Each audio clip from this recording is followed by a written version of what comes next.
কত কষ্ট দিলাম দুঃখিনী মা, মার কলিজার মাঝখানটাতে লাথি মেরে দুনিয়ায় আসলাম। আমার মা অজ্ঞান হয়ে পড়ে রইল, আবার জ্ঞান ফেরার পর আমারে কোলে তুলে নেয়।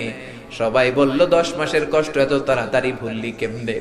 আমার মা জবাবে বললেন, তোমরা বুঝবা না, যখন আমি আমার সন্তান কোলে লইছি, বুকে লইছি, চুমা খাইছি রে, 10 মাসের সব কষ্ট আমি 1 মিনিটে ভুলা ফালাইছি।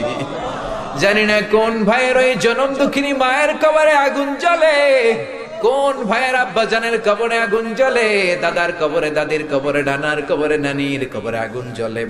আব্বা আম্মার কবরে তুমি আযাবে দিও না, দাদা দাদির কবরে তুমি আযাবে দিও না, নানা নানির কবরে তুমি আযাবে দিও না।